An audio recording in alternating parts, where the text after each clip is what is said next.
जमशेदपुर परसोटी थाना क्षेत्र लोगो फाटक के पास बुधवार की सुबह ट्रेन की चपेट में आकर एक महिला की मौत हो गई। स्थानीय लोगों ने घटना की सूचना पुलिस को दी। इधर सूचना पाकर पुलिस मौके पर पहुंची और मामले की जांच में जुट गई। मृतका की पहचान गम्हरिया निवासी रीना शर्मा के रूप में की गई। पुलिस ने मृतक के परिजनों को सूचना दे दी है। परिजनों के अनुसार रीना की मानसिक स्थिति ठीक नहीं थी। बीते 4 माह से उसका इलाज भी चल रहा था। आज वह सुबह अपने घर से निकल गई। सभी ने काफी खोजबीन की पर वह नहीं मिली। सुबह किसी ने फोन पर बताया कि लोगों के पास एक महिला का शव मिला है, जिसके सूचना पर घटना स्थल पर पहुंचे और शव की पहचान की।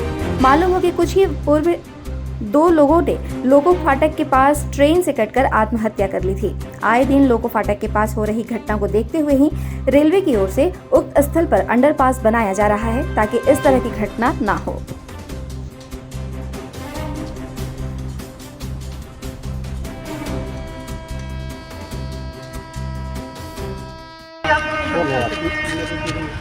क्या नाम है उनका?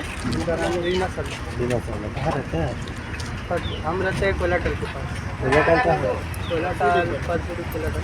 परसोटी कोलाटल। वो रहती दीदी रहती है गम्हरिया।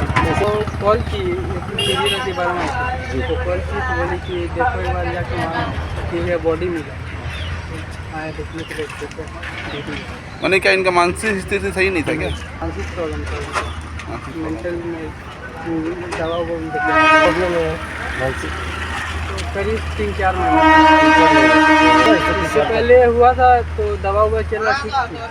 फिर अभी कहाँ का रहने वाली है? गम्हरिया। गम्हरिया के शादीशुदा है? 7:30 बजे मिला समझी से। उसके बाद हम लोग आ गए। महिला कहाँ की है, पुष्टि हो पाई है? नहीं, इसका कोई पुष्टि नहीं हो पाई है।